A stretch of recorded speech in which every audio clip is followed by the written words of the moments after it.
Okay. Sorry, thank you.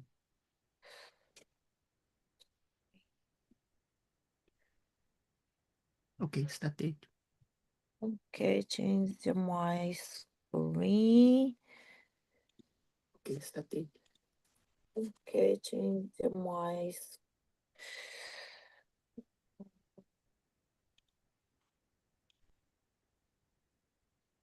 Can you my screen? Okay. Perfect.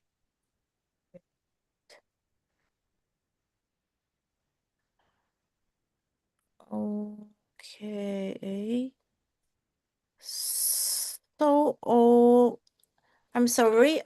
This gift is just another little moment. A few more people can join us. So, by the way, this meetup is streamed live on both Zoom and YouTube. So, people from anywhere in the world can tune in. So, that's also why we use UTC for our schedule. I'm joining from Japan. Today it's evening here right now. So how about you? So where is everyone joining from? So feel free to drop your location in the chat. I always love seeing that variety of places. So, and if you'd like, feel free to share how you are feeling today or drop a quick message in the chat.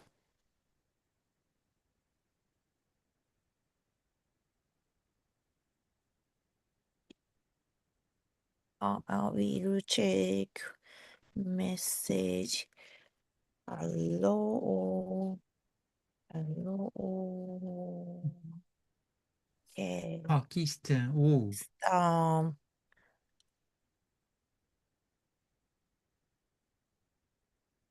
nice. Japan. Oh, Japan, Japan. Pakistan. I think good weather. Mhm.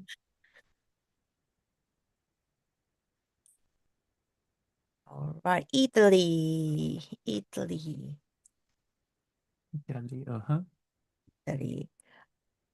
Join from Hyderabad, India.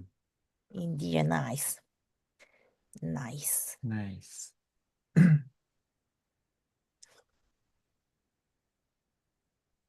Tokyo. Tokyo. Oh, in Tokyo. In Japan. I'm from Osaka. Osaka. Yeah. I Osaka. ate pizza this night.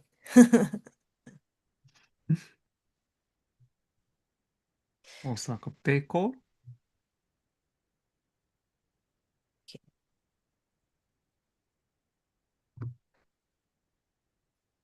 Okay, Okay. all right.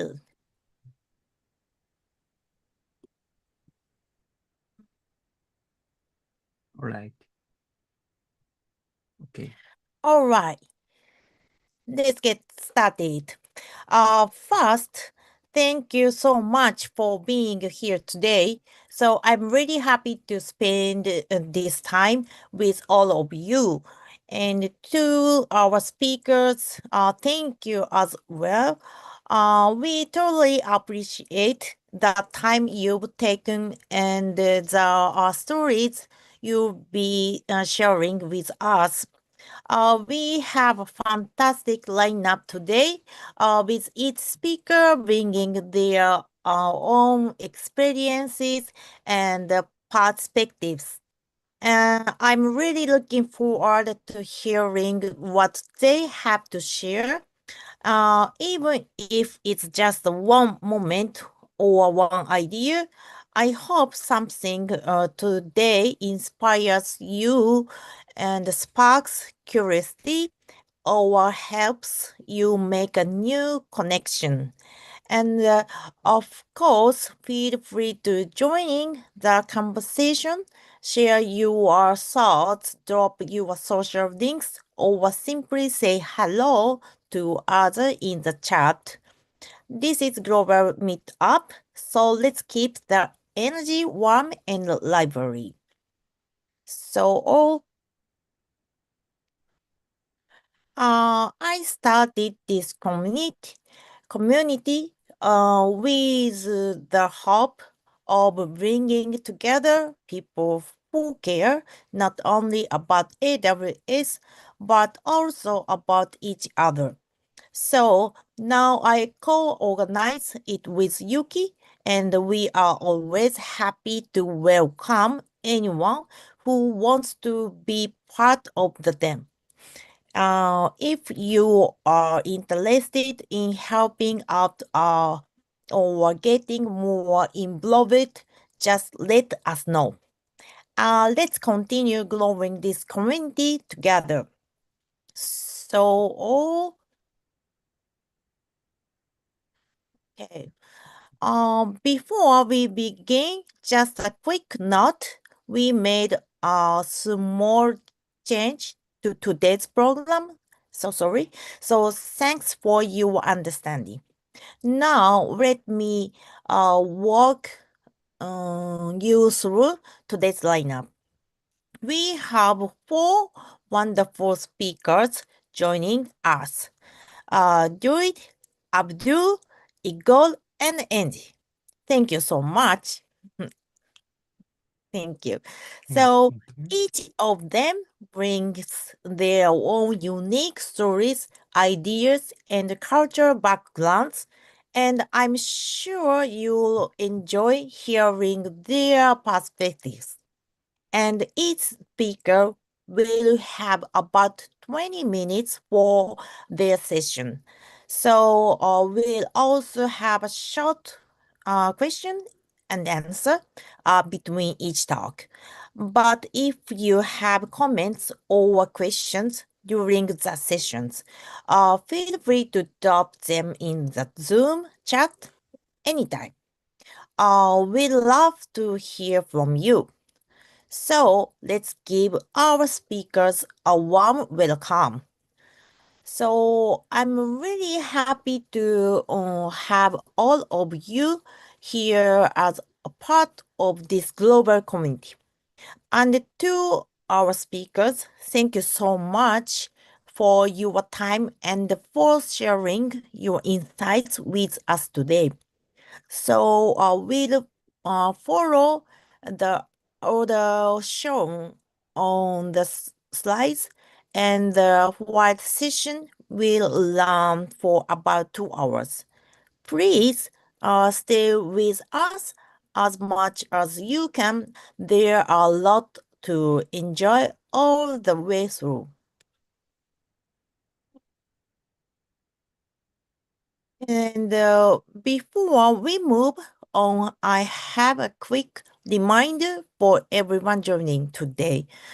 This meetup is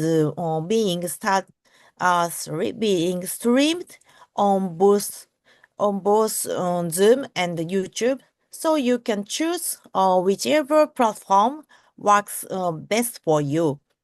And for those of you on Zoom, feel free to use the chat anytime, whether it's a question, reaction, or just something you'd like to share.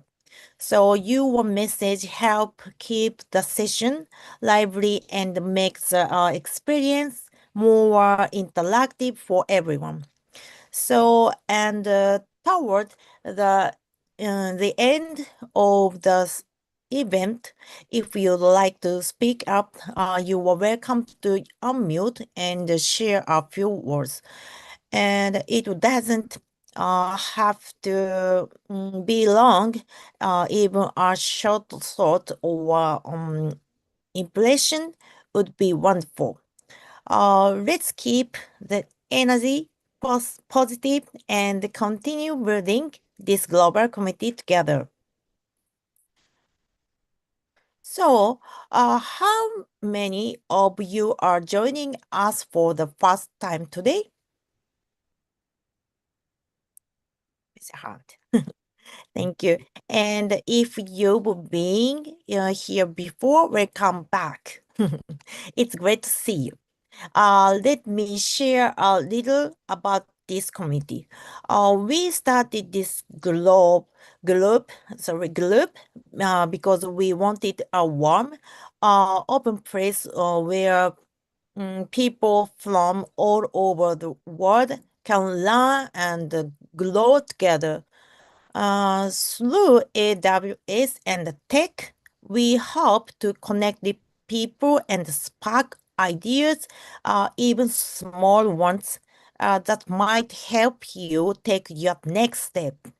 So we also love welcoming first-time speakers or anyone who hasn't had many chances to share their stories before. This is safe and friendly space for everyone. I really hope you feel that you can learn here, connect it with others, and grow together with this community. So, we also have Discord, so feel free to use it as a space to keep the conversations going. You are welcome to join in and use it anytime after the meetup. And here's what's coming up next. Take a look at the updates. We'd love to see you again next month and the months after. So, and if you'd like to be a speaker, please reach out anytime. So we are always excited to welcome new voices. We'd also be so happy if you continue joining us and help keep this community full of energy. So, we'll keep hosting this meetup every month. So we hope you'll joining us again. If you ever feel like trying a talk, and just let us know. So we are always happy to welcome new speakers. Whenever you feel ready, reach out. Reach out. We'd love to hear your story. And in January, we are kicking off a 24-hour global relay event. So people from all over the world will be sharing their stories one after another. Come join us and be part of the excitement. So let's keep building this community together. Okay. Thank you so much. So, all right, let's get started with our first speaker. Each session will run for about 15 to 20 minutes. Feel free to drop your thoughts or questions in the chat anytime. We'd love to keep the energy going. So let's welcome our first speakers. Hey, Lloyd. Oh, no, No, no, no. Eddie. Yeah, sorry guys. I think I was on mute. Sure, Okay. let me just see my screen. Let me Mhm. know when you can see my screen. Lloyd. Oh, first, Abdul. Oh, okay. Yes, Okay.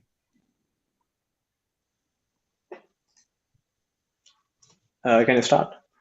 Okay. Thank you. Okay. Thank you. Sure. So, hello guys. So I'm from Pakistan. I am a first year AWS community builder, and so this is my first time joining this community gathering. So, my most topic is about the recent AWS outage that we had on the October 20th. So I realized that there is a lot of things that we could learn uh, as different from the postmortem of the incident itself. So this is not just how the incident happened, why it happened, like that is very technical stuff. I did cover some point of it, but the main thing is what were the mistakes from our end? Yes, cloud sometimes does get down and it's not 100% reliable and 100% available thing. But what are the mistakes that we do on our side as technical people that we can avoid for the next upcoming outages that we could face? So I've checked all of the forums, LinkedIn, Reddit, and different types of things. So I found a repetitive pattern that was occurring within the technical people. So this is beyond multi AZ within the AWS, what the US East 1 outage was, and the four critical mistakes that we do on our end are different from the AWS. So the scale of the disaster, let's just take a quick look on that on it. Like honestly, I think everyone experienced it. Apart from our you can say office hours, we also took a hit on our personal time as well, where Reddit, Fortnite, and other Amazon.com, very famous businesses were also down within this outage, and it took almost 15 hours to bring everything back to normal. And within the down detector, it took almost 6.5 million people pointed that there was some outage, and almost within the AWS, almost 1,000 plus, like 100 plus services are down, and more than thousands of customers within the AWS were facing this outage. So I'll just give a brief understanding on what was the issue, how it happened, just a different technical point of view, because this was my first time learning about this thing within the AWS, what happens behind the DNS failure. So yes, obviously, it was a DNS failure, like always. So the things I have learned is AWS uses two different independent services while creating DNS. So one of them is Planner, and the other one is an actor. So what the planner does, it finds out all the DNS entries it has to update from the old plan to a new plan. So if there are different DNS entries, then it will create a new plan. And what the enactor does, it takes that new plan and then applies it on all of the DNS endpoints. So what it started, first off, the enactor was applying up, you can say plan one. Okay, so enactor was applying a plan A, for example, but it was taking a lot of time. There was the specifics were mentioned, but there was mentioned in the report that a huge delay was being caused while applying the plan A. But what the DNS planner did, it created plan B and plan C while the plan A was being implemented, it was not done. So in step three, the enactor two came on. So it took the plan C, whatever the latest plan was, it took that plan and it started applying to all of the endpoints. So when the enactor two applied it all the endpoints, the enactor one from the step one was still applying the plan A, which is older than the plan C. So when enactor 2 did all of its entries done, the enactor 1 applied the plan A on the plan C. So it overrode the plan C with the plan A. So it's the service itself working whenever the plan is done. Whenever you added a new plan, it will delete all the older plans, which is a quite common thing. So once the enactor 2 completed its tasks, while applying all the new generation plans, it started deleting the old plans. Like if there are plan B, plan C, or anything older than it. So what it did, it started cleaning up. And in that case, it deleted the plan A that was that enactor 1 applied. Enactor 1 applied a plan A onto the plan C. So plan A being older than the plan C, it was deleted. Hence, all of the DNS records from the DynamoDB US East 1 were gone. So the important part is AWS designed these enactors to not coordinate with each other on purpose to make it resilient. They didn't want a situation where one of them, where one failure could deadlock the entire system. Like if enactor one couldn't apply, so the planner one cannot create an additional plan. That would be a deadlock. So what they did, they made them independent to avoid the deadlock, but that choice was made for good reasons, yes, but that exact condition caused to the total failure. It's not like AWS messed up or their architecture is wrong. There's always a trade-off. In order to prevent global outages or global deadlocks, you have to take some risks. So in these types of race conditions where there is always integrity, if plan A is applied, plan C should not be applied or anything like that, there's always a trade-off. So that trade-off did work, but recently we saw that all of the DNS records were um, sorry, all of the DNS records were completely wiped off from the DynamoDB specifically. So this is the thing with a distributed system. Sometimes the things you build to prevent failure becomes the failure. So moving on, why the recovery took 15 hours. So if we think, everyone might have heard it, like AWS fixed it like 2.5 hours, something like this. Yes, the issue with the DNS records was fixed within 2.5 hours after the issue was detected. But the interesting thing is that today all of the systems are distributed and they depend on each other. So let's take it like wave one, DynamoDB is unreachable. Applications can't find it because there is no DNS records for DynamoDB. So like they're calling trying to someone, but they don't have the address or the phone number. But once the issue was fixed, AWS fixes the DNS records. Some of the services could point towards the DNS, the DynamoDB. So we all think on the basic level that the problem is solved. The main issue was DNS on DynamoDB, and the problem is solved. But that's a bit wrong. So you know that whenever we have heard the word network congestion, right? If we try too many times, there is always a backlog, and the network is congested with so many retries. So that same thing happened with taking a basic example of EC2 Droplet Workflow Manager. It's a quite fancy name for a system. It's just a service that takes that leases all of the physical servers for EC2 instances. If you are creating an EC2 instance, it asks for a lease and checks up on it every time. So all of those things were stored in the DynamoDB. Once the DynamoDB was unreachable, all of the leases were in inconsistent state. All the leases expired when the DynamoDB came back. When the DNS issue was fixed, suddenly the workflow manager had to reestablish leases, and there was a massive fleet of servers all at once. So the network, the retries were congested. It hit queue timeouts, got congested, created huge backlogs. Even when instances launches again, there were delays publishing their network state. So that was the wave three, sequential recovery. So every time recovery happens, most of these systems nowadays, they don't happen in parallel, right? So because they're the sum, one of them is depending on the other and it's depending on the other. So it's a dynamo effect. So if the DynamoDB was fixed, it has to check the previous service and then the previous service that is depending on it. So it goes back all the way. So once the DynamoDB was fixed, the EC2 services has to be fixed, the Droplet Workflow Manager, and then for example, if you are working with Redshift or you're working with EKS, so you need EC2 instances. So once the EC2 instances are fixed, then your EKS or your Redshift cluster stabilizes. So those were the things that why it took 15 hours. So not because a single fix took 15 hours, but the things that were dependent, the whole chain of recovery steps where all of the services were dependent on each other, and to trickle down towards the main root cause and then go back up towards the main service, it takes a lot of time with the huge amount how massive is AWS is.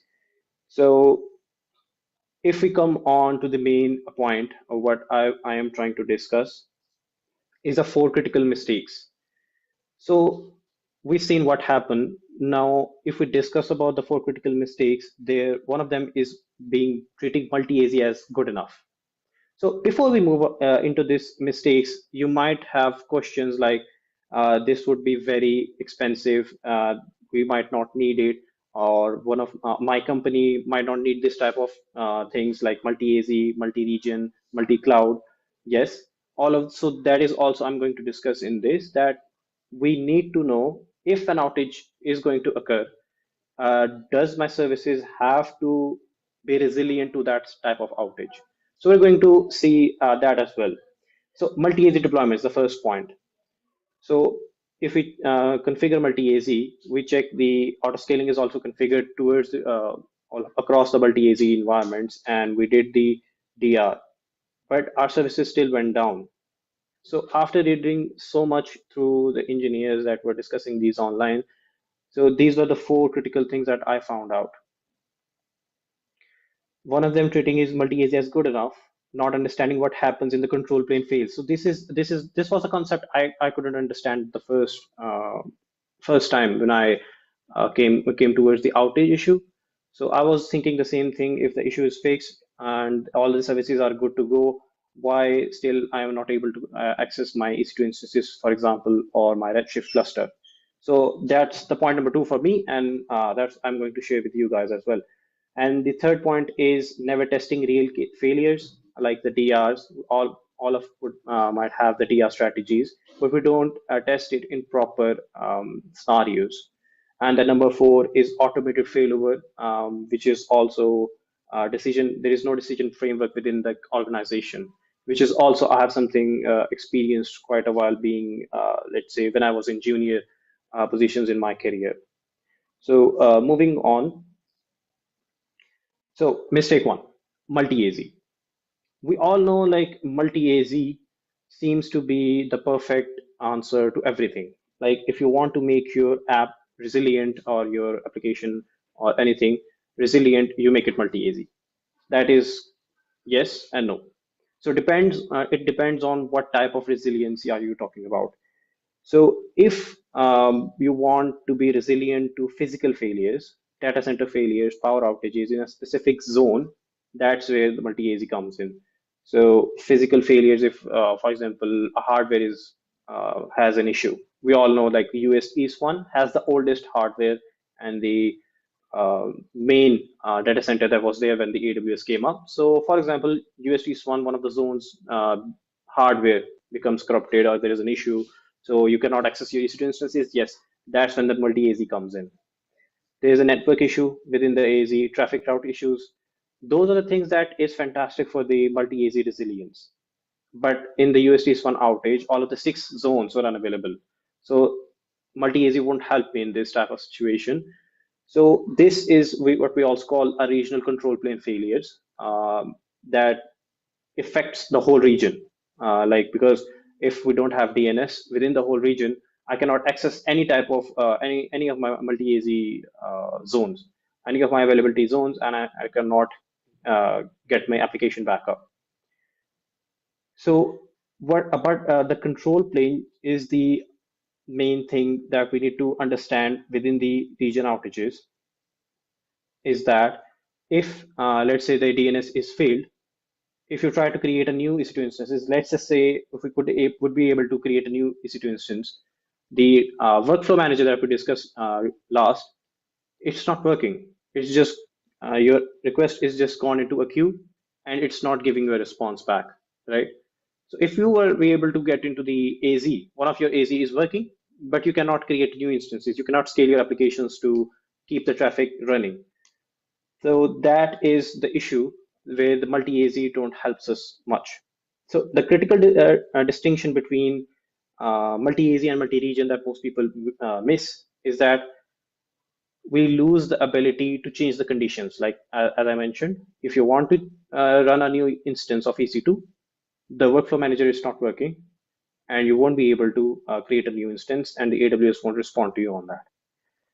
So this is what the issue is within the multi-AZ. So you need to understand if your application is on high stakes. For example, if you are on a hospital type of, you're working in hospital cloud infrastructure, or specifically financial services. We know like banks can't handle a too long of an outage.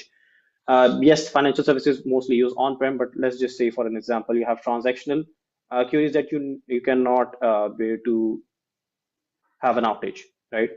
So that is we need to consider what is our RTO and RPO, which I mentioned in the start that all of this would be swinging around the RTO and RPO.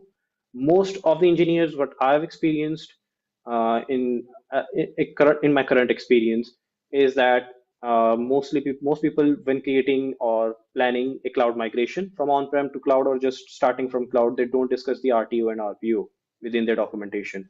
So what's our recovery time objective and what's our recovery point objective?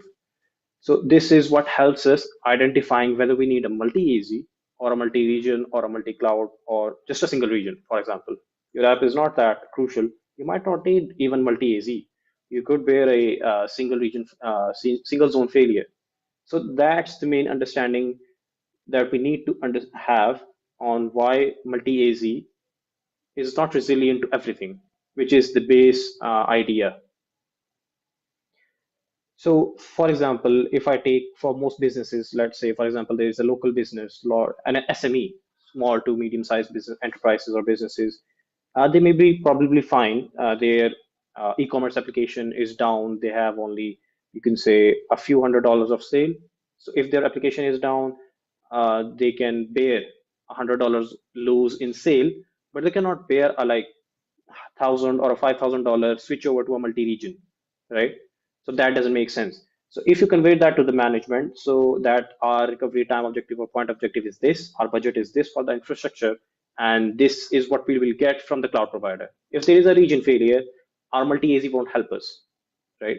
So this is what we need to do, which I have not seen in much documentations, that you are promising something, you're promising resiliency, but you have to have an understanding of the outage as well. Like if our application will be resilient this much, but there is a chance that it would have an outage this much, right? So the mistake isn't using the multi-AZ. The mistake is thinking multi-AZ solves for region failures when it only solves for data center failures, physical or network failures. On the mistake two. So this was a quite complex for me to understand, relying on control plane for our failover. We all know the US East one outage was quite big, and it happens like you can say like 5 to 6 years. Sometimes it happens. So we don't understand how a recovery plan works or how it will work if something is broken. So most disaster recovery plans assume that we have access to our management tools, our auto scaling will be fine.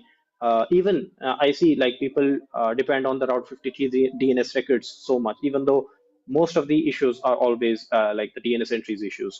So those are the things that we just keep in our mind. We just keep those assumptions and we create a DR plan like keeping those things in mind.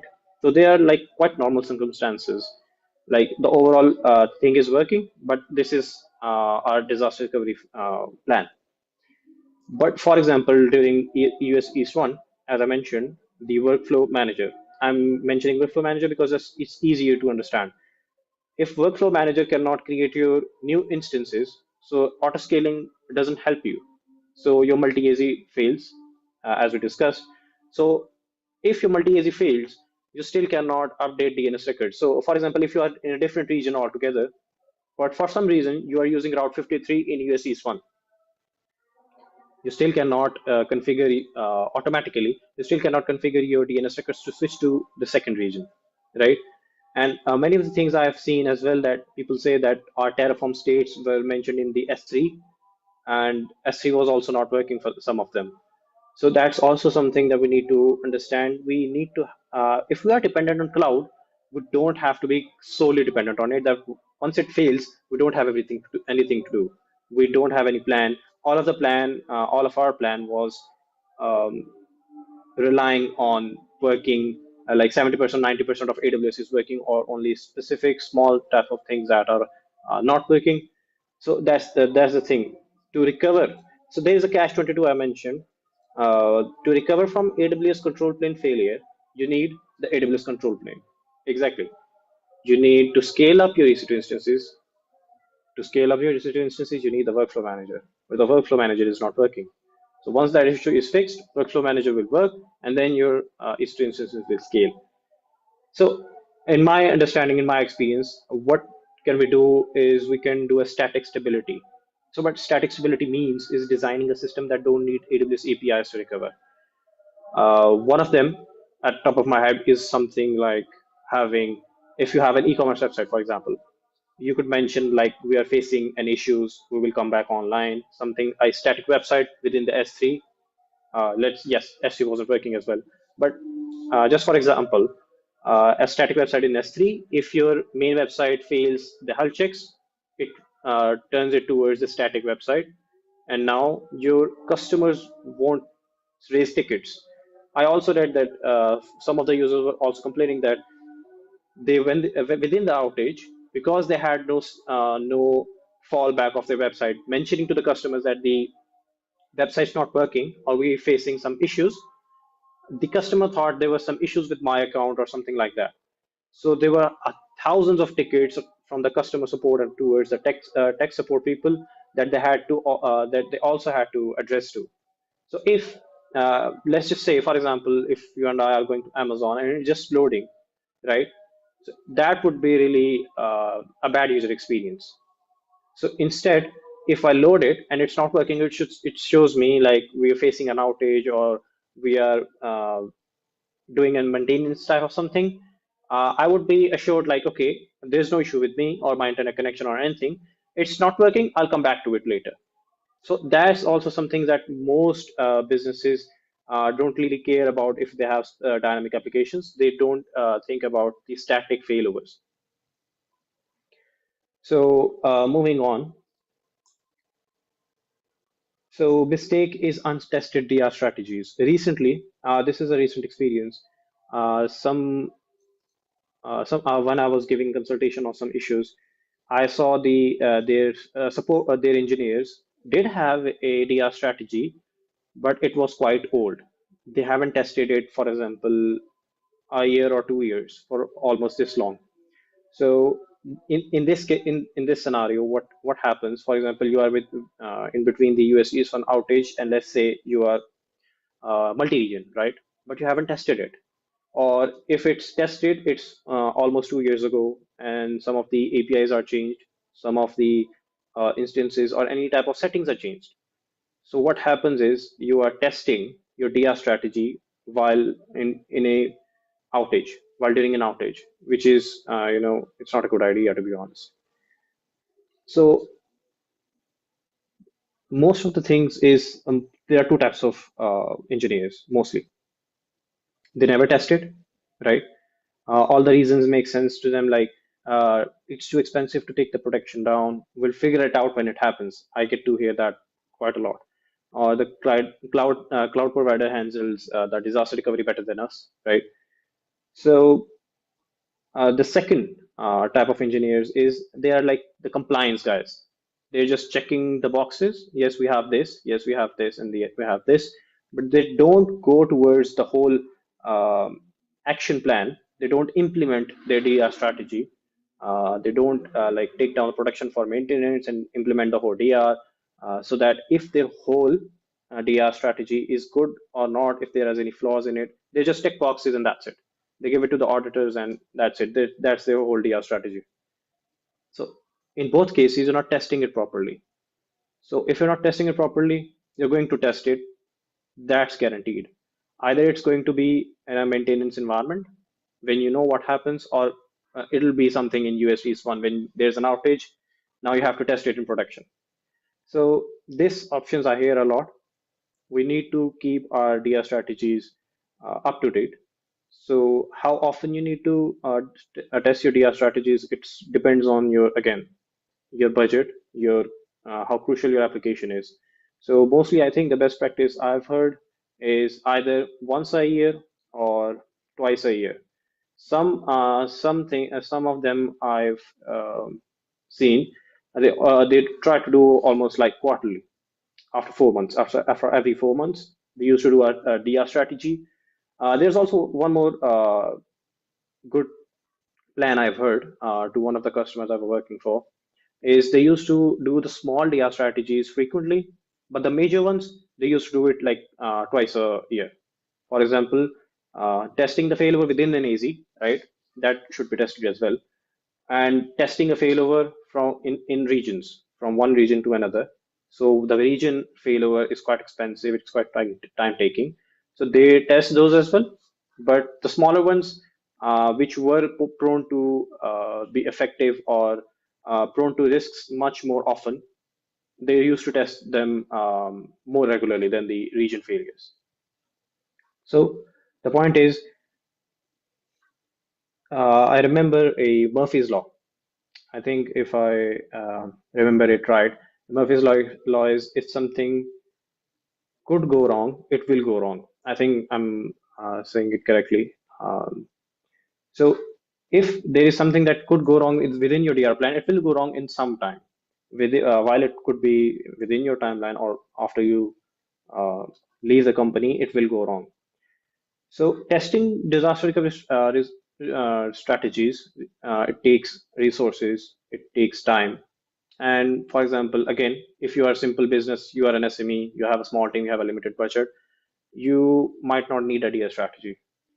If you could bear an outage, you might not need a DS strategy. So we don't have to be over perfect. We just have to be enough that is enough for our business. So if our business is crucial, we need to invest in it. If it's not, we don't need to do too much. So the last is, which is, to be honest, my favorite, no automated failover. So it's not about failover, either it should be automated or it should be manual. It's about the decision when the failover should be done, right? So I've seen engineers fight over when should we fail over, right? Think about a situation you're on call, you get page at midnight that USGS one is down, it's showing issues, your application is degraded, but not completely down, right? Do you immediately trigger your secondary region? For example, you have a secondary region, or do you wait for AWS to fix it? What if AWS fixes it in 30 minutes and it takes you like 2 hours to configure the whole second region, right? But the thing is, every minute you wait impacts the customer, they impacts the revenue of the business, and more damage to the reputation of the business, right? So in this, the failover isn't quick, right? I understand it takes a lot of time. Specifically, if it's a regional failover, it takes a lot of time. But the thing is, when do we have to do it? I see some situations where the whole team is on call, like 10 people, they are um, one of them is saying something, the other one is saying something, so they are just all over the place, but they don't have proper information on what to do, right? And when to do it, when to fail over, and whether the AWS will do it or not, whether if we fail over, AWS fixes it, then we have to take it back to the main region. So in this case, what I think is that the engineer should sit down with, let's just say, the business people. I don't have any exact word for them. On the business side, like, right, and take out a whole plan, draw out a whole plan. How much uh, can we bear an outage? How much an outage can we bear? For example, can we bear 30 minutes? So if the issue is if the issue is continuously happening for 30 minutes, we have to fail over, right? Or if it's like 2 hours, 5 hours, or something like that, if the health checks, let's say we have a health check, if the health check fails for 30 minutes straight and the control player operations are returning errors, for example, again, EC2 instance, the same example, you are trying to scale an EC2 instance, it's not working, and the AWS page is showing a degraded or outage type of issue, then you automatically switch your DNS entries towards the second region. You start your second region, anything like that. The thing is, there should be no human decision required, no approval needed. The system decides based on the information it gets, right? It should be pre-configured. Sit down with the people. How much long of an outage can we bear? When can we fail over? And yes, how much it will cost, and what would be the revenue loss if we don't, right? Obviously, if the revenue loss is much greater than switching to a second region and the time, obviously everyone will agree with this. So if you just automate it, that this has been done, all the checks have been failed, just fail over to the second region, that is much better rather than just 10 to 20 people coming on call in midnight. Everyone is way above their heads. One of them is throwing one thing, the other one is throwing one thing, and many people have this idea that whatever issue happens, AWS always fixes it before we could fail over. Yes, most of the time you're correct. We can see the DNS issue. AWS fixes it in 2 hours. Let's just say it takes you 4 hours to fail over to the second region, right? But AWS fixes the issue in 2 hours, 2.5 hours. So we don't need to fail over, right? That's wrong. Why? because you remember the whole outage took 15 hours to get back to normal. Why is that? Because there is a sequential path we have to follow in order to go back to the main area, to the main service, the main issue. So if it is still AWS fixes it, there is network congestion, there is lots of queues, there is lots of retries. They have to uh, complete the whole backlog. Like if you are in US East one, I think that as somewhere I mentioned that the most used region is the US East one, right? So for example, there are 10,000 customers, 10,000 of them is trying to start 5 EC2 instances. So you have 50,000 requests to go through in order the requests comes to yours. For example, you are 50,001. So for example, it takes 5 hours to clear the whole backlog. So in eight, there's 7 hours on one side, 2.5 hours plus 5 hours on one side, and 4 hours of failover on one side. So we have to start automating the failover. If not automating, I'm not talking about like you should start scripting your failovers, but the decision, we need to automate the decision. If these checks are failed, or if these checks are not being done, just failover. Either it's manual or it's automated with some script. We just do it. We don't need an approval because we all know that approval takes a lot of time from management. So these are the things I would suggest that these are four main mistakes that I've seen. There is a lot more, but I think these were the most repetitive ones. This failover one, the decision paralysis, I like to call this one the decision paralysis because not the engineers want to have a say, because if they're wrong, it would be their job, right? If you are spending um, if you're in outage and the engineer says you have to fail over, and after 30 minutes the everything is okay back up, and the company has just had a bill of 5,000, let's just say hypothetically the company gets a bill of $5,000 because the engineer said something and he did something. So that's a bad impression. So no one wants to be the one taking a blame, right? So we don't have to uh, take the blame game. We don't have to have a decision paralysis. We just take out the steps, point the boxes. If they don't fail, if not, they're not checked while within the outage, we just fail over. That's it. So I think so. These are all the key takeaways that multi-AZs protects us from data center failures, not regions. Your recovery tools can break too, because as I've heard, I've discussed this with some of the engineers. They were saying that some of them wrote on Reddit. I was on Reddit on Reddit AWS, and some of them said that I just got to know about the AWS outage from the Reddit itself because my Slack isn't working. I can't send a message. So those are the things as well. Some of people were saying that they cannot access their documents because the conference is down. So the thing is, your recovery tools can break too. DynamoDB has a lot of services depending on it. So what if the CloudWatch logs are also depending on it? You cannot get alerts, right? So you have to understand it. I was while creating this, just ending it in 2 minutes. While creating this slides, I had a topic before this on how to create resilient architecture in while keeping in mind the USC on outage. So the funny thing is, in my experience, I couldn't create such an architecture that would be resilient in this type of outage. So that is when I realized if we are promising a resiliency, we have to have mention on how much an outage are we seeing with this type of infrastructure. If I'm creating this type of architecture, whether it is, for example, a multi-AZ, so multi-AZ protects us from this, but we are vulnerable to this, right? We are secured from availability zone outages, but we are prone to region failures, right? So if this is documented that we are prone to this type of outages, so that would be an issue. If the management signs off on it, that's just easier. So they know what they're doing. They know the multi-region costs more than the revenue. They could bear the region outage, but they cannot bear the bill of having multi-region failover.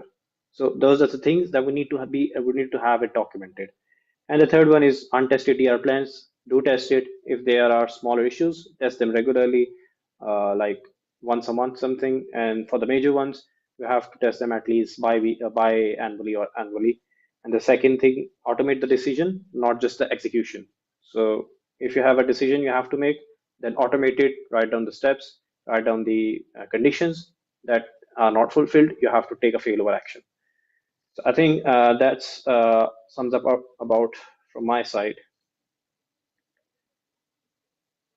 I hope I did not like do too much information. Much, yes. Thank you so much for your wonderful sharing and too much. So I'm Yeah, sorry for that, guys. being flexible with this session timing. Yeah, I really appreciate. Thank you so much. So what you talk about today is something many of us can relate to, even if the exact problems differ. So these are challenges we all face at some point, and your recovery approach was very insightful. So I'm sure many of us here have done some level of planning or system design in the past, and your story gives us a lot to think about.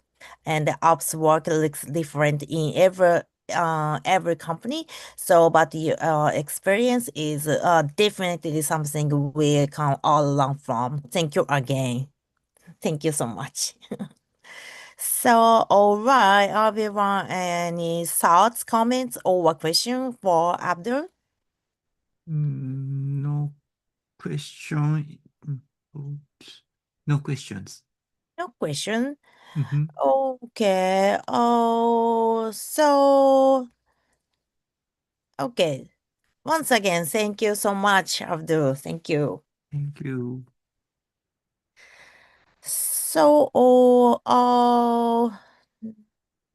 next, I'd like to invite our next speaker. Dude, are you here with us? Yes, hello. Oh, Igor. Igor. Okay, Igor, I'm ready. Okay. Thank you so much coming for today. Yeah, I would like to see myself somehow. I'm trying to figure this out. Okay, So how is it for you? Do you see it well? nice. Okay. Great. Okay, okay. So thank you for inviting me. Should I start? Okay. Go.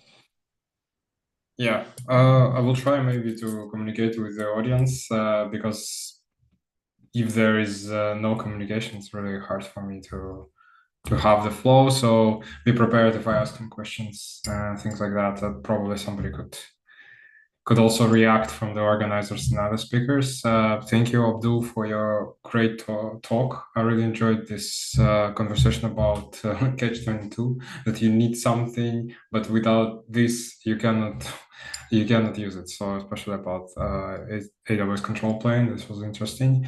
Thank you very much. I think it's a great learning experience for us. Thank you, Hiromi, for inviting me. So today I would like to talk about cloud architectures for AI projects. So let's start about myself first, and we'll talk more about AI and AWS here. So my name is Igor Soroka. I'm working with AWS since 2017. Never looked back because before that I was deploying servers with SSH and manual kind of deployments. AWS saved me really. It saved my career of not going into gardening or something else.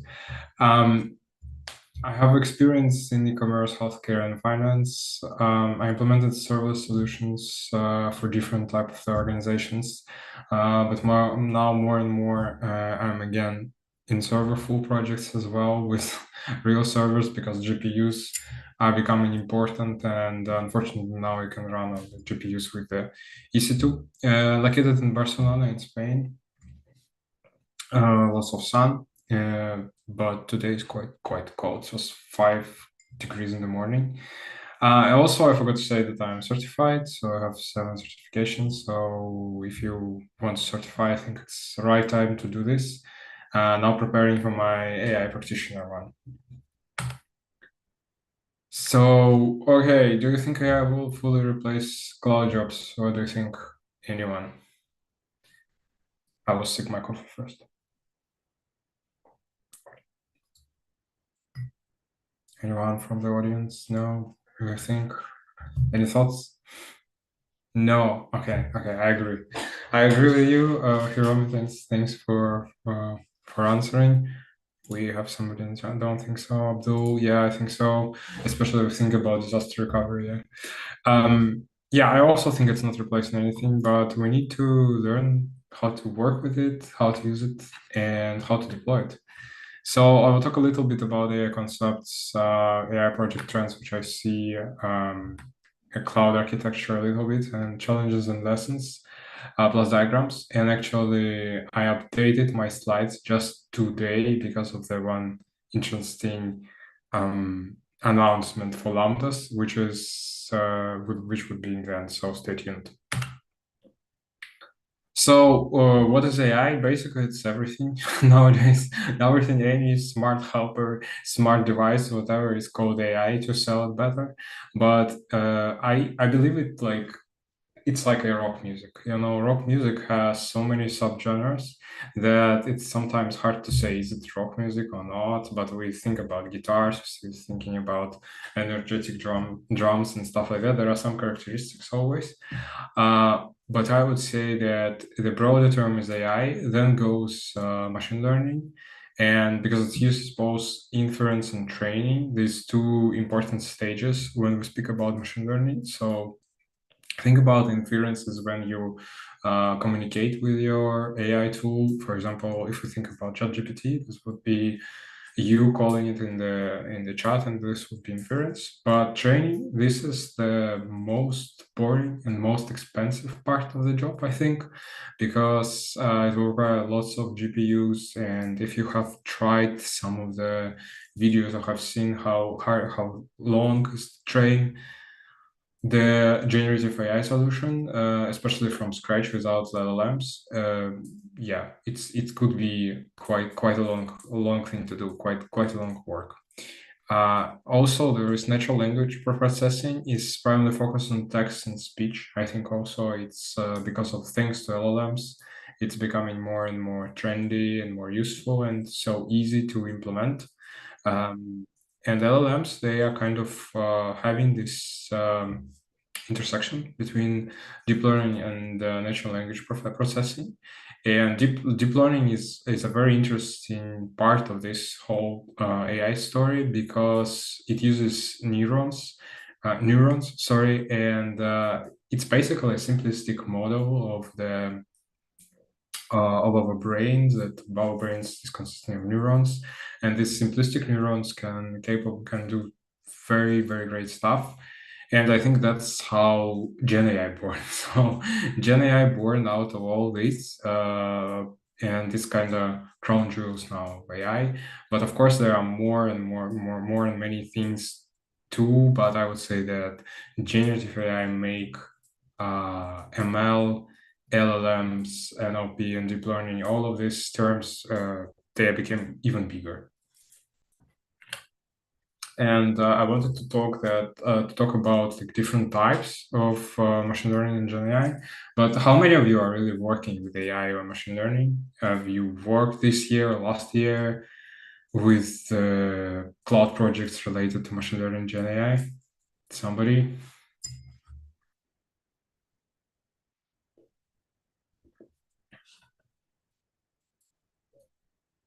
No? Okay. I will consider it as a no. So machine learning it's basically pattern recognition of labeled data. There are different ways to train it. We have an answer. Normal ML, okay, normal ML. Yeah, I think it was quite popular even before the Gen AI boom, and many people deployed or trained models, did this inference, machine learning pipelines, right? Training data sets, doing a little bit data science or like basically data engineering to transform the data to fit into the model. And about transformed data, we speak about structured data like CSV and tables usually. And machine learning gives predictions and classifications, so it can distinguish white from black. It can get numbers, for example. It can give you personalization. Think about recommendation engines in Amazon or Zalando or whatever e-commerce you're using. Gen AI is basically when it's creating something. So it's about the creation of new content, like text and images. And it's like it can understand natural language images and like different basically prompts. So we are speaking about prompts. We need a little bit more prompt engineering. There are many different views on that. But anyway, generative AI models like Gemini, ChatGPT, Claude, they are all trying to output some novel artifacts, even based on the pre-trained data. So where do we use AI every day? I think it's becoming already undeniable that we use it everywhere. And I hate honestly support chatbots. I don't know how about you, but I think they're useless in many ways. But still, there are some support chatbots, and they have been for years already. And it's like very basic natural language processing thing, machine learning with the recommendations, as I told already. LLMs, speak about DeepSeek, Llama, Bart, whatever. Amazon Know, which is quite cheap. If you're using Bedrock, Gen AI, we speak about already wrappers, kind of. It's about ChatGPT, Claude, and Midjourney. So I think there is this also important thing with LLMs that some of the foundation models now they are open source, so you can run them on your local computer, for example, which is like amazing because you can not send the data directly to ChatGPT or OpenAI, but stay like close on your local computers. So now YouTubers are making their own GPU clusters, maybe because they have money or they do not trust bigger organizations. We don't know, but anyway, I think it's becoming more and more popular also to host your own LLMs. Which is also easier and easier because there's open source ones. For example, Gemini are open source, OpenSS for ChatGPT, DeepSeek also. So yeah, with some fine tuning, they can do amazing things. So what's the market? What's happening on the market? I mean, it's everyone tries to be on this wave, and I think Microsoft, Google, and AWS they are competing a lot. But on the GPUs, still NVIDIA is the leaders. Have you seen their stocks? I think they are crazy nowadays, like the prices and how they made it happen. But also GenAI services, lots of consulting services also jumped onto this train. And interestingly, that Accenture and Deloitte have quite good share.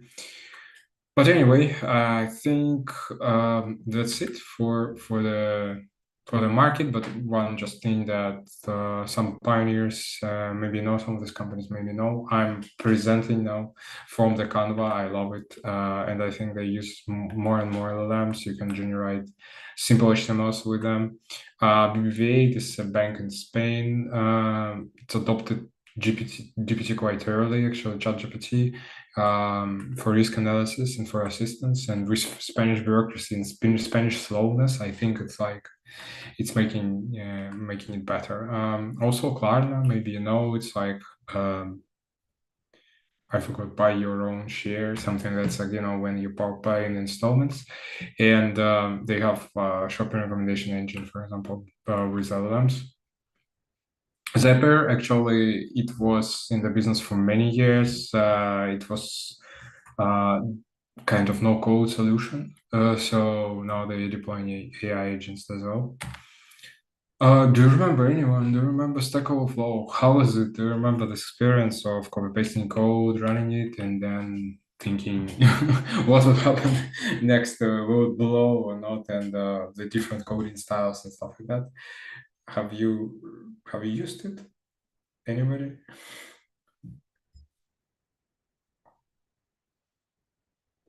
The cat is just showing how different are the coding styles. Anyway, we got probably some answers in the.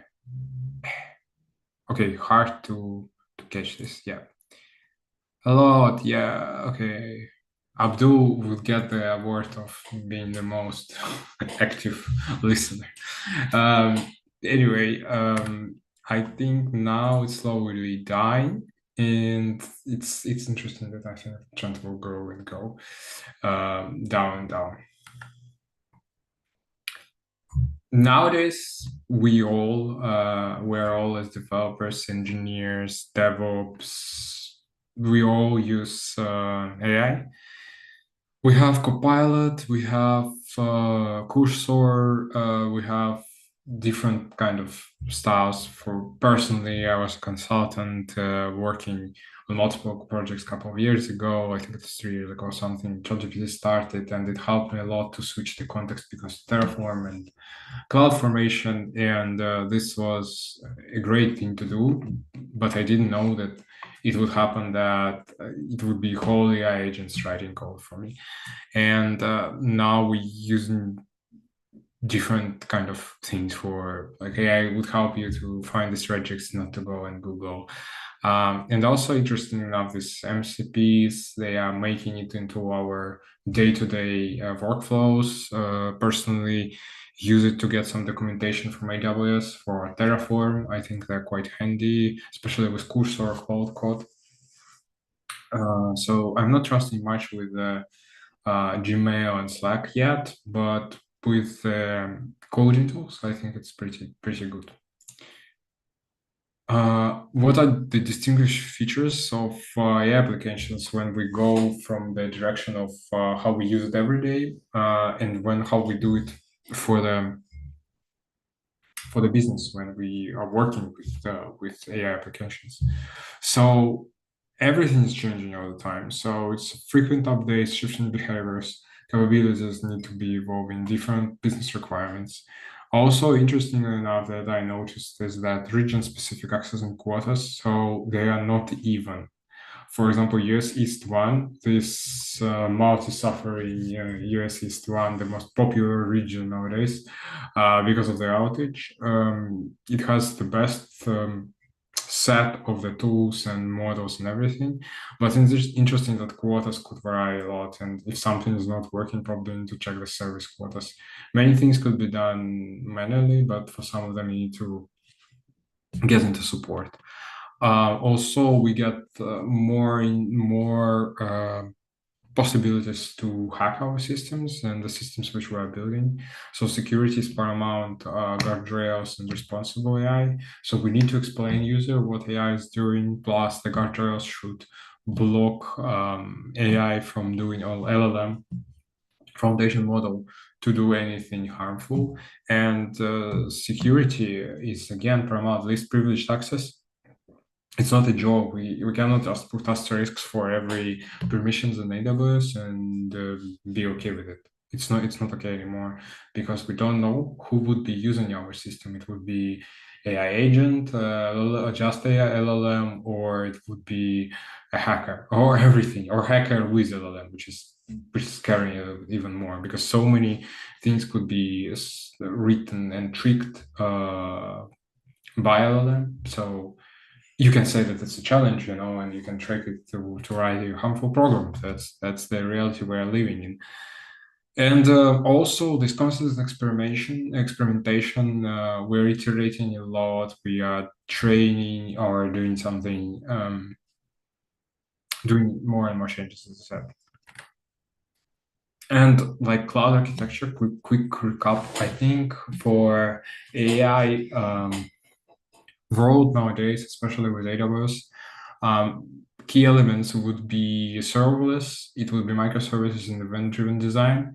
So we should be thinking about events. We should be thinking about orchestration of the services, and we would like not to pay a lot for this, because there are so many solutions where you need just to deploy Docker container, but we know that there are many costs associated with just deploy Docker container. That's why I think managed solutions from AWS are becoming better and better, and especially when AWS now is trying to make even more into AI agents to replace something like LangChain with agent core runtime. I think it's pretty exciting. Common challenges could be, again, like old ones, to be honest: scalability, complexity, and cost optimization. So costs could be insane if you choose the wrong model. I don't know how you are doing your code and engineering at your machine, but usually you can start and plan with some more expensive model, but doing the iterations and do the coding changes with some cheaper models, and it's always a good combination. And complexity could be again quite big one, so we need to have better design and architecture. And of course, it should be scalable. So all inference, especially when we are communicating with a real user, it should be scalable enough.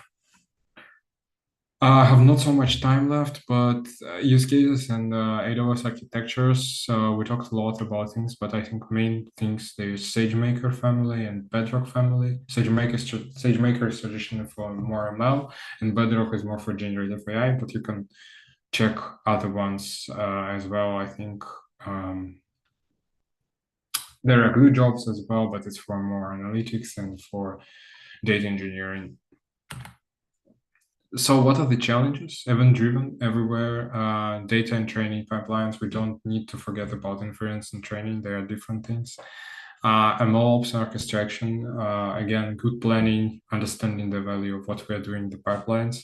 And yeah, AI written code, we need to figure out that we cannot commit and make big PRs with just AI written code. We need to review it and test it. There are still these challenges.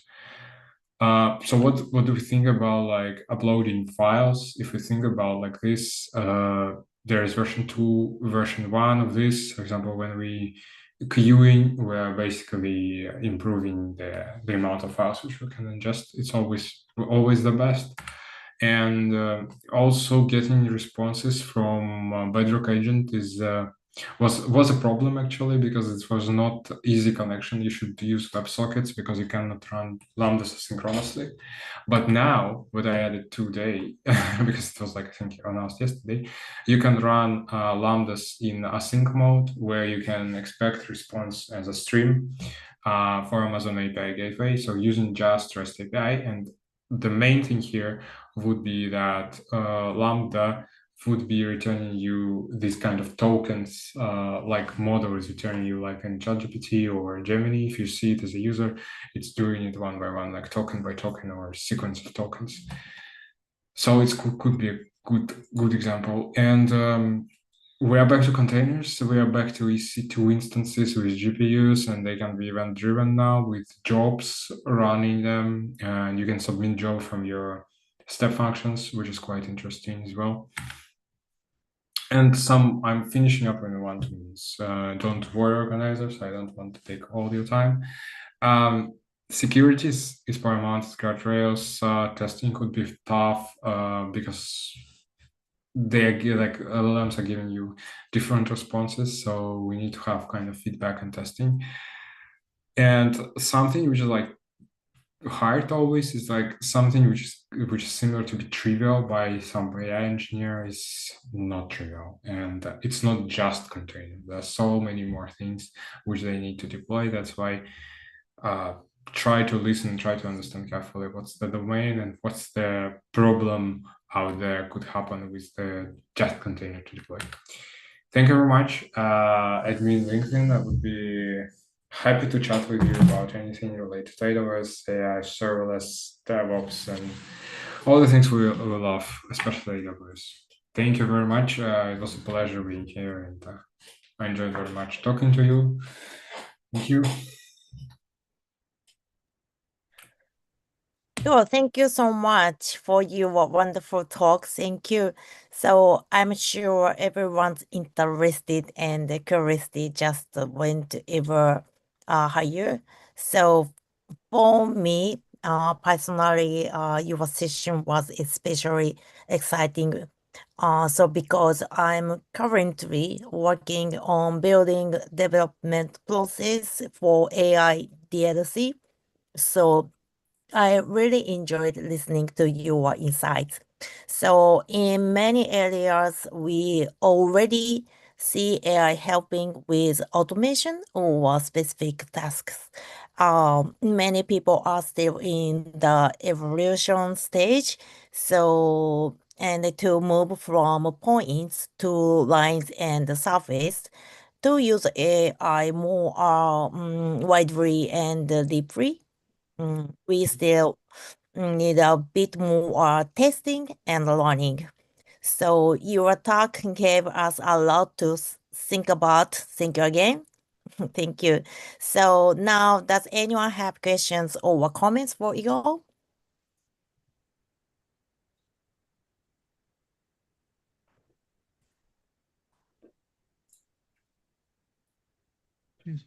Oh, the good one. That's a good one. I think there is. I think one of them is for OCR. I don't remember either recognition or comprehend. One of them. But also one good thing which you can do nowadays is that there are Python libraries for ECR. You can basically create a markdown and then feed it into your LLM, which is quite simple to set up. So in this case, for example, I was showing, wait a second. I was showing here this one. For example, you can get the files, PDF files, you can instead functions, you can make them as markdowns, and then you can feed into LLM directly or through knowledge base and create a RAG pipeline, where you enrich the data, enrich the training set of LLM with data from your documents. So there are two ways. There is more like managed solution from AWS. Basically, you can run it as step functions, or you can run it through Python code. Both should be good. And in terms of cost efficiency, maybe the Python option will be cheaper. But be sure that some of the OCR libraries, they can take quite a while to do the reading and to transforming it into the text. So for me, it was also important to do the batching inside step functions in your pipeline. So for me, it was around 4 or 5 files because of the timeout of the Lambda. If you don't use Lambdas, you can use Fargate and just containers to do this and run Python container for that. Also could be an option. If you have like batch of like many files. So several options. Python with OCR or one of their, I think it refers recognition, the service for OCR. Yeah, that's a good question. Thank you. Another question? No questions. No questions. Okay. I'll stop sharing. Okay, thank you. Thank you so much. All right, thank you so much. So let's try again. Doyd, are you here with us now? Okay. They are not? Not none. Not Okay, so we've had a lot of challenges today. So thank you everyone for your participants. Thank you. If not, we'll move on to Enzi. So she's a very powerful speaker and active in the Touch community in Korea. Hi, are ready? Hello. Hello. Can So everyone hear me okay? okay, good. How are you? So also she will probably be our last speaker for today. Thank you so much. I'm gonna share my Yeah, you share screen. screen? Yep.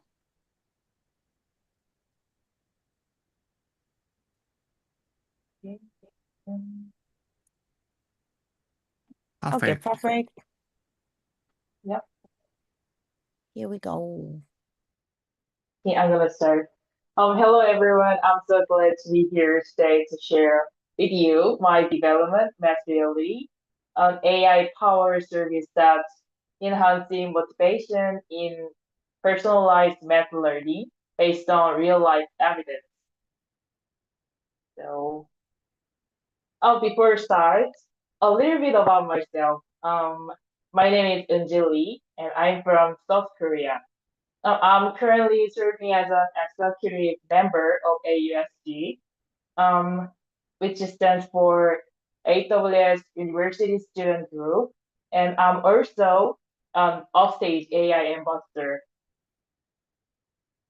So only this month, I was selected as a speaker for AWS Community Day so 2025. Well, I presented about winning the grand prize at the AWS Amazon Q Developer Hackathon.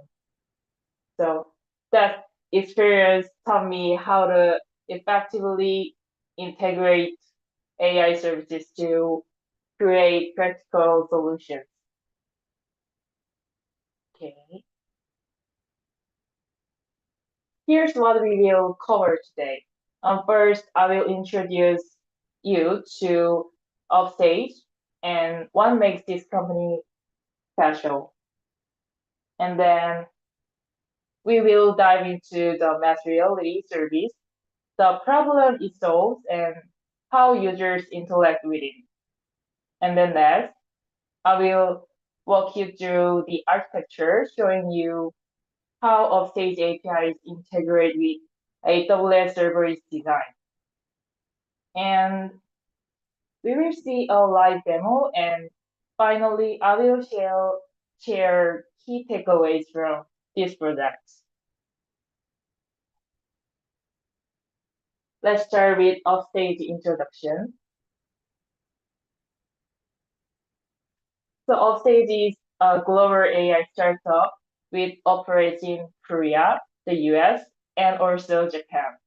So what makes Offstage special is that it's led by Korea's first generation AI thought leaders. The founders come from prestigious backgrounds include Line, which is Japan's #1 messenger platform, and Naver Clover AI. So the company now has 135 employees, with over 80 being top-tier AI and software engineers.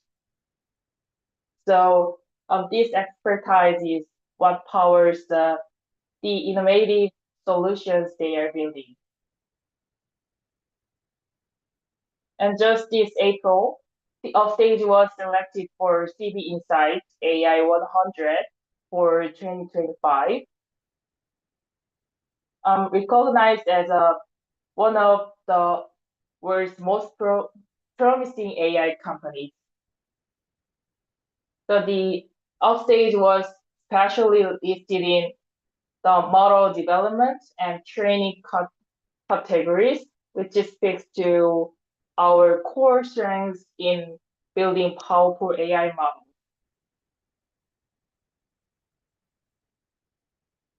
And here's something really exciting.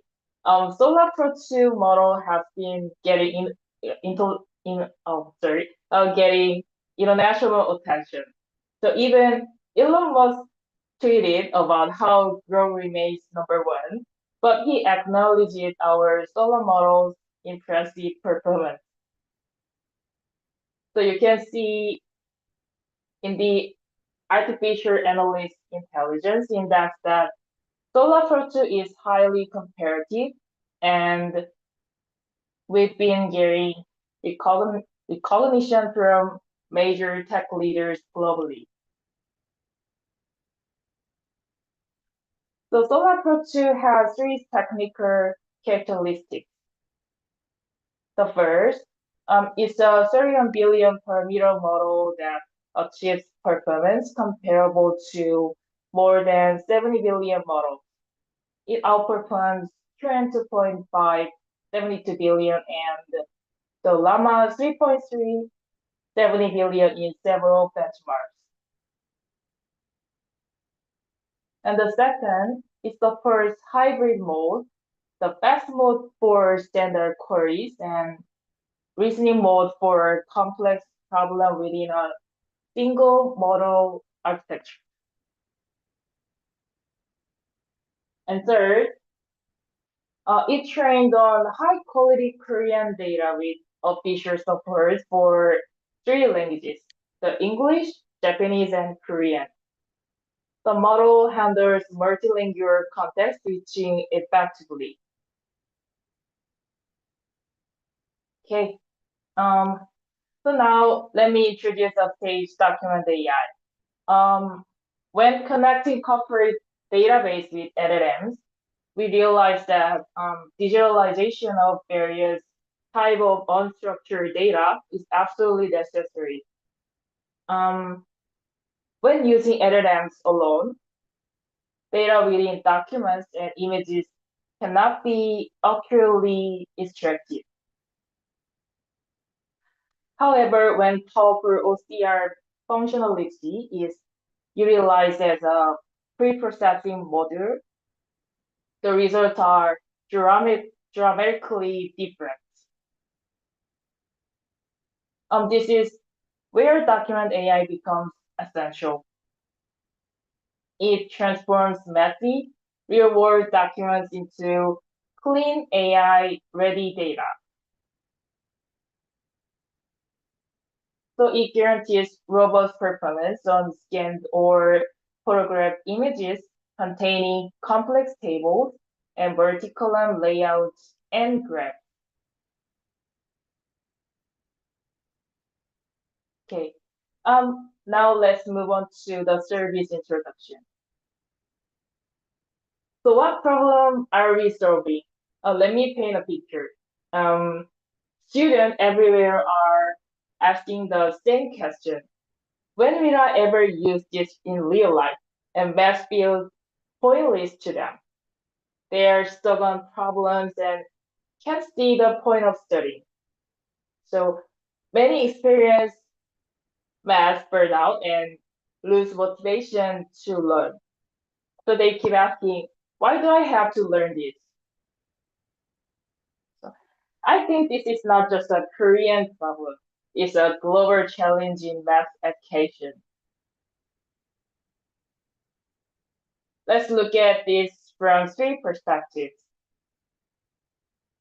From the student perspective, they say, I don't understand why I need to learn quadratic functions, or I'm curious how calculus is used in real life. And the result? Decreased learning motivation and giving up on math. From the teacher perspective, they tell us students ask about real life connections, but it's hard to answer. And textbooks only have abstract concepts and lack practical examples. And this leads to monotonous classes and decreased participation. So from the parents' perspective, they struggle too. They say, it's difficult to properly explain to my child why they need to learn math. And math tutoring costs keep increasing, but actual application skills don't improve. And the result is increased education costs and anxiety about their child's career. So what we need is math education that goes beyond simple memorization and connects to real life. So that's where Math Reality comes in. It's an AI-powered service that bridges the gap between abstract math concepts and real-life applications. So whenever it's understanding how quadratic functions relate to basketball trajectories, or how calculus powers game physics, or how probability connects to K-pop idol selection, the Math Reality Math makes these connections instantly. So here's how it works. So the student uploads a math problem by taking a photo. So our AI then analyze and extract the mathematical concept using Offstage's documents parser. And next, it generates personalized real-life example tailored to the student's interest, whether that's games, sports, or K-pop. So finally, the student discovers that, aha, that's where math is used at moments. So the key features are instant real-life connection generation and personalization to student interest. So all of this is powered by Upstage AI APIs and AWS serverless architecture. So now let's dive into the architecture. Here's our complete architecture. So the users access the service through CloudFront, which delivers our React frontend. And when they upload a problem image, it flows through API gateway to our Lambda functions. So we have 4 separate Lambda functions: the upload handler, the document parser and embedding processor, and example generator. So each one calls different Upstage APIs. The user data and preference are stored in DynamoDB, and while images and generated content go to S3. So it's a fully serverless event-driven architecture. And then why did I choose serverless? And the answer lies in our user patterns. The students use the service primarily during after-school hour, and especially before exam during peak period. It's not 24/7 continuous traffic. So this makes servers perfect for 3 reasons. The first, cost efficiency. So we pay only for actual compute time with no idle server cost during off-peak hours like nighttime and weekends. The second, the auto-scaling handles the exam season traffic spikes automatically. The third, the zero server management means we can focus on features, not infrastructures. So I considered alternatives like EC2 or ECS, but rejected them due to constant running costs and maintenance overhead that didn't match our usage patterns. So let's talk about CloudFront. So why did I choose that? I have a global user base, primarily Korean student now, but we are planning international expansion.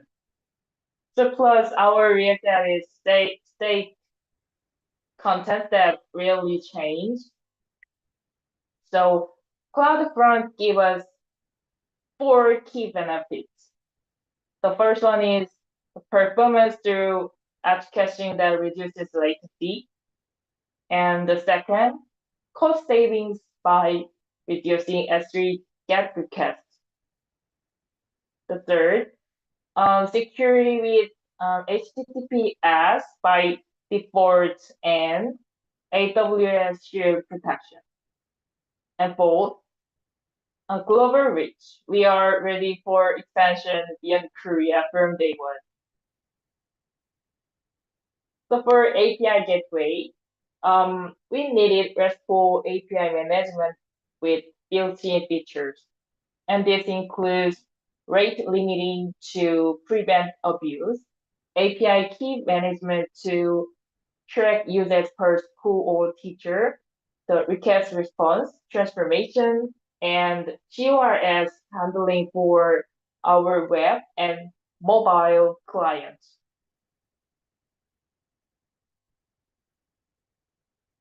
So now, why we use DynamoDB instead of a traditional relational database? Our service characteristics made this an easy choice. Our data consists of learning history and preference. So our access pattern is simple key value lookup. so no complex join needed. And we have variable traffic with bursts during peak hours. So DynamoDB delivers single-digit millisecond latency, pay per request pricing with on with on-demand capacity mode and automatic scaling without capacity planning, and native SDK support for Lambda. So no connection pooling overhead.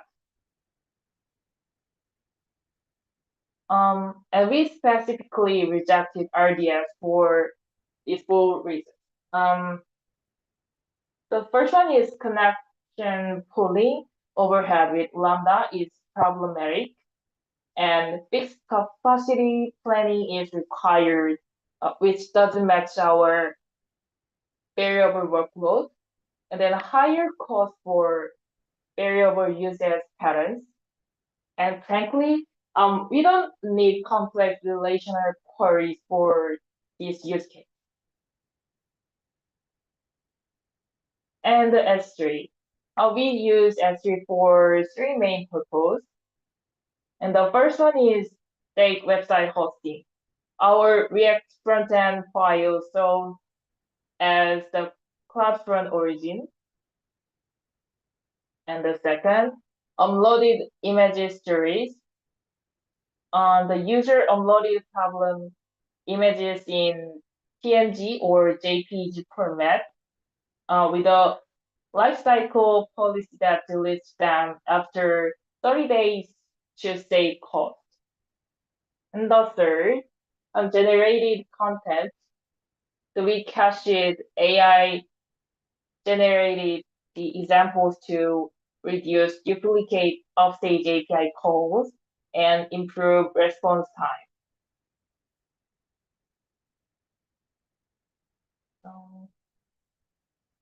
And for Lambda, we deliberately separated our Lambda functions into 4 microservices.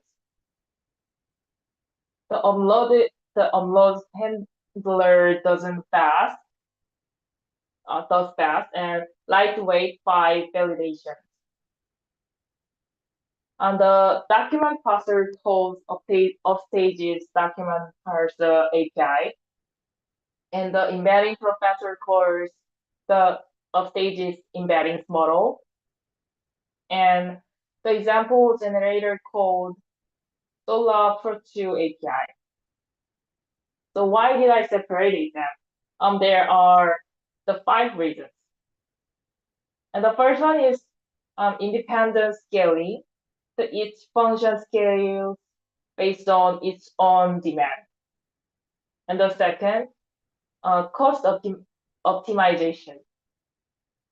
We can right-size memory for each separate task. And the third, easy debugging with isolated CloudWatch roles per functions.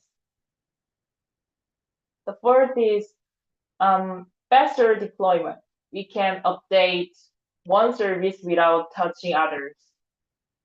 And the last one is parallel processing. We can invoke multiple functions concurrently for better performance. And the offstage AI APIs. We use 3 APIs in our pipeline. And the first, the document parser API. It extracts text and mathematical formulas from images. It handles mixed Korean and LaTeX notation.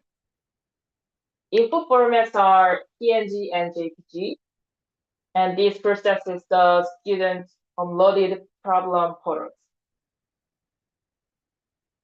And the second, Solar Pro2 API.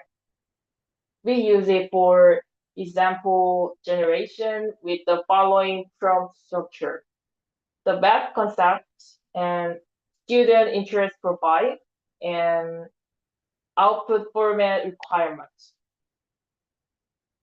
And the model generates contextually relevant example in Korean with appropriate difficulty level for middle and high school students.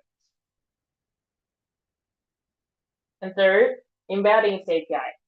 It converts math concepts into high-dimensional vectors, and we use cosine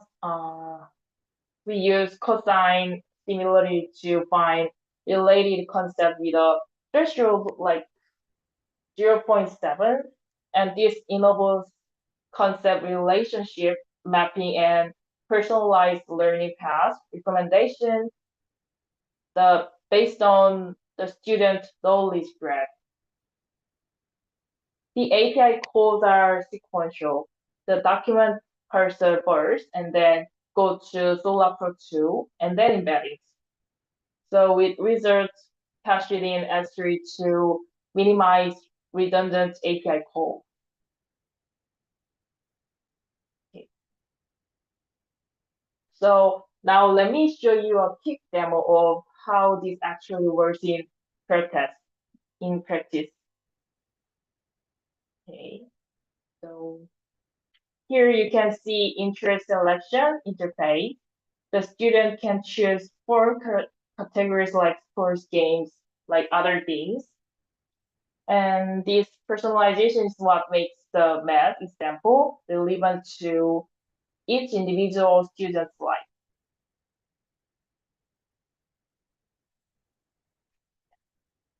There are so many choices there. So it's percepting, and then the results are come out.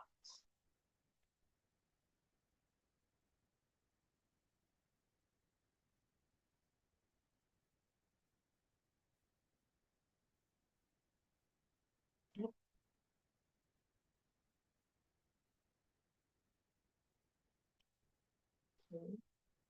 Then now let's level up with key takeaways. Okay, let me share what I learned reading this. First, summaries is perfect for educational workload patterns. Lambda cold start of 1 or 2 seconds are completely acceptable for this use case. But we face challenges too. The Lambda timeout was an issue. A stage API calls can take 5 to 10 seconds. So we have to set 30 to 40 seconds timeout. For cold start optimization, we keep functions warm with CloudWatch event, pinging every 5 minutes during peak time. So, and cost monitoring, data building alert early. It is super important. So for future improvement, we are planning to add SQS for async processing during high load periods, implement a caching layer using LS cache for repeated problems, consider step functions for more complex workflows, and add Cognito for a proper logging feature. So this will make the service even more robust and scalable. And here's something special for all of you. The Offstage is offering 70 in free credit with the code Upway NGAG. It means NG available zone. So this gives you a set of Stage's various models. So the code registration expired on December 31, but the credits are valid till January 31, 2026. Yeah. And then the code can be freely shared with anyone who wants to try it. And so to use this code, simply go to Offstage's website and then register the code, this code, and then you can enter into the Offstage console dashboard and start using it right away. It takes less than a minute to set up, and you can immediately start experimenting with all these powerful APIs. Okay. Thank you so much for your attention today. I hope this presentation shows you how Oxage APIs and AWS Serverless architecture can come together to solve real educational problems. So if you like to connect or have any questions, please feel free to reach out to me on LinkedIn, or you can scan this code. Anjali, AUSG, and Oxage AI Ambassador. And thanks for listening. Thank you so much. And thank you so much. That was an interesting talk. Thank you. So let me share a quick thought from my side as well. So looking back at this year, so the AI world has been full of news and changes. In to never slows down. So and even in Japanese, the AI models have improved so much compared to a few years ago. So my own interests this year have been around AI agent, Bedrock agent core, and even seeing like a patch aspect something. So and I feel that this year the idea of combining serverless with AI architecture really started to click for us. So, by the way, I also loved your demo, seeing Korean and English mix together. So, the screen made it feel really relatable and close to home. The questions from your students were fun too. It's amazing how these curiosities are the same everywhere in the world, right?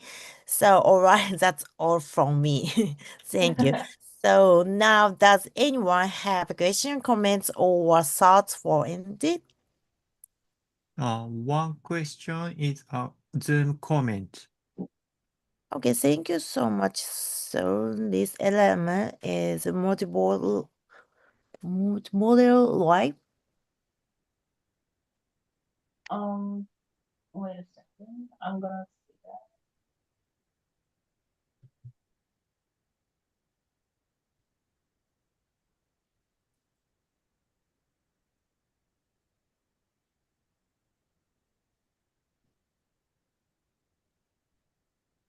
Multimodal. Yes, you can use it for that.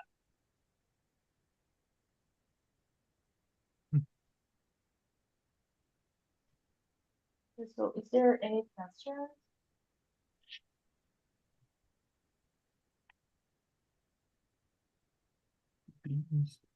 Oh,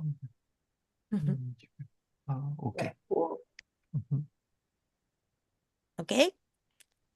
Okay. So have you any question? No comment and questions. No question? Mm-hmm. Okay, thank you so much again. Thank you.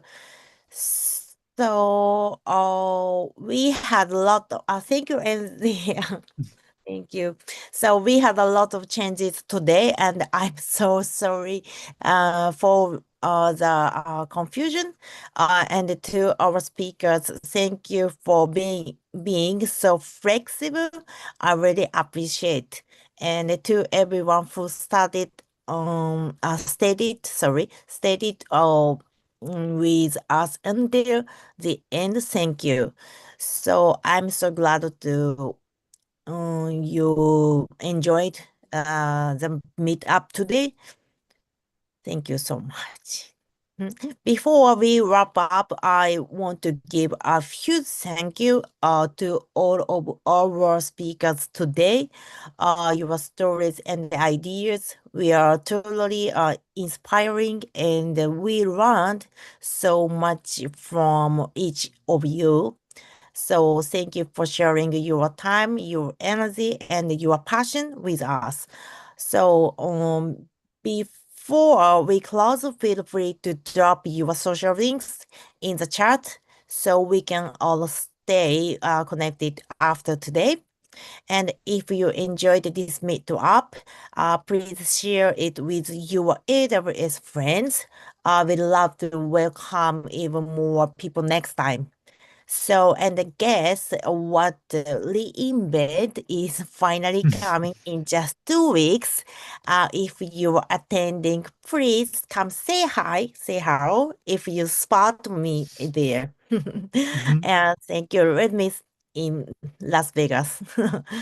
Okay, thank you again, everyone. It's been such a wonderful session, and I can wait. See you at the next one. Bye for now. Thank you so much.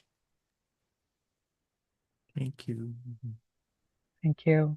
Bye. Thank you.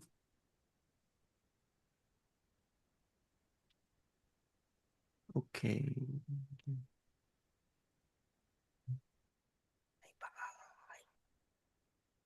Okay, live stream.